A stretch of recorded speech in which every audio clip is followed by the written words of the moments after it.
শয়তানকে বর্ণনা করা হয়েছে সে তাড়াহুড়ো করে না, সে আপনাকে পথভ্রষ্ট করতে চায়, কিন্তু সে সময় নিয়ে ধীরে ধীরে করবে।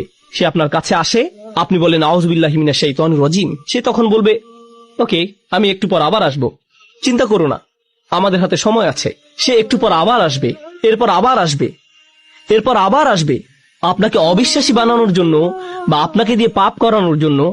সে আপনার উপর প্রতিবার 1% করে কাজ করবে। আর এটা অনুধাবন করা খুবই গুরুত্বপূর্ণ। মনোবিজ্ঞানে তারা একটি বিশেষ বিষয় পরীক্ষা করে দেখে, এর নাম হলো স্লো বয়েল, ধীর গতির সিদ্ধ। তারা একটি ব্যাঙকে নিয়ে ফুটানো পানিতে ছেড়ে দেয়, এটি তখন সাথে সাথে লাফ দিয়ে বের হয়ে যায়। এরপর ব্যাঙটাকে নিয়ে স্বাভাবিক পানির একটি পাত্রে ছেড়ে দেয়, আর তারা পাত্রটির নিচে ধীরে ধীরে তাপ দিতে থাকে। এক সময় তাপমাত্রা তীব্র আকার ধারণ করে, কিন্তু ব্যাঙটা কখনোই লাফ দিয়ে বের হয় না, সেখানেই তার মৃত্যু ঘটে। সে এমনকি বুঝতেও পারে না যে তার তাপমাত্রা ধীরে ধীরে বৃদ্ধি পাচ্ছে।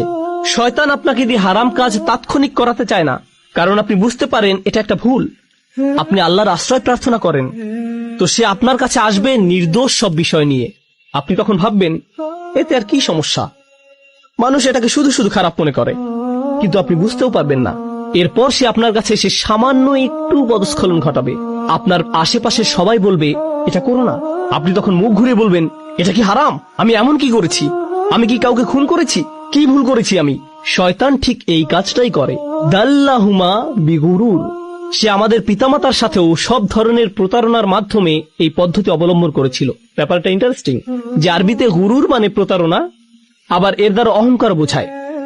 সে মানুষের অহমিকা জাগিয়ে দেয়। মানুষ যখন ছোটখাটো ভুল করে আর কেউ সে ভুল ধরিয়ে দিলে বা স্মরণ করিয়ে দিলে, এটা স্বামী হোক বা স্ত্রী হোক, বাবা হোক বা মা হোক, কেউ ভুল ধরিয়ে দিলে সাথে সাথে সে মাগরুর হয়ে ওঠে, সাথে সাথে রাগান্বিত হয়ে ওঠে।